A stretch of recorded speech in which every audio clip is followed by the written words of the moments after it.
Okay, so this is a quick demonstration of a SIOS data keeper protecting ASCS and ERS running in AWS. Lots of acronyms there. So basically, we have a cluster that's running in AWS for SAP, and Datakeeper is doing the replication of the volumes to allow you to build that cluster up there without shared storage.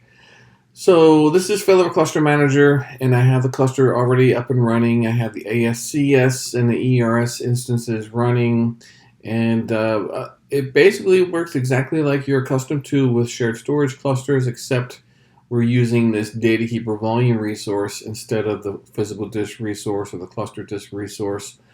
In the cloud and AWS, this resource is not available, so you'll have to, a shared disk is not available, so you have to use a replicated volume resource instead. So other than that, it behaves like a regular cluster. We manage it like a regular cluster. It recovers like a regular cluster. So I have the SAP console up and running here. You can see we're connected to ASCS and ERS. So I'm going to just start moving some of these workloads around and watch how we automatically connect. So we'll move ASCS to SIOS 2. So things will go offline and online. So the instance will shut down, then the service will shut down, and then the file server and the volume finally will shut down, and then we'll recover in the opposite order. So we'll start seeing things go offline over here in the SAP management console as we're failing over. So we'll come back over here and we'll see things starting back up. You notice in AWS we have 2 IP addresses. That's because this is a multi-subnet cluster. So there's some things, and I've written a blog article that goes into great details about, tells you how to configure this. One of the things that you'll notice is the service sometimes the first time will fail because basically, yeah, there we go, fail. Because the name resource has not updated the IP address yet. The TTL has not expired, and so the resource can't connect to the file server. And so when you configure this resource, you configure it with a few retries. So we see it failed twice. It's going to retry again, and it should come online at this point or soon. There we go, came online. So that's one of the things I've detailed in my implementation guide, because we see that because the name needs to refresh with the right IP address.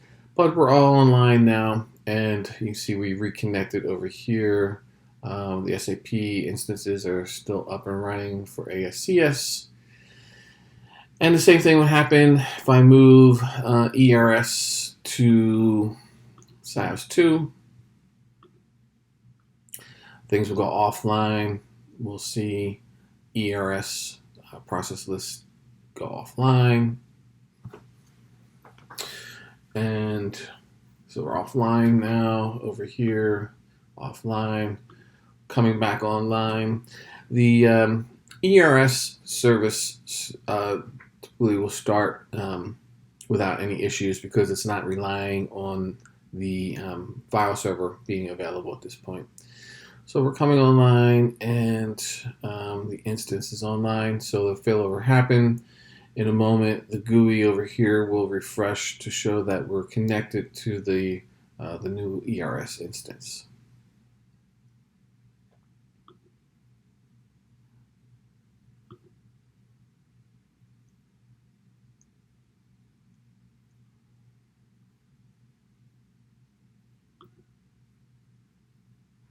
There we go. So, and that has to do with the name resource. As it fails over, it changes the IP addresses, so the TTL has to expire. So in this particular cluster, I have the TTL set to 15 seconds. So it could take as long as 15 seconds for the process to reconnect that name. You could tune that up or down, well, down preferably, for quicker reconnection. But that's it.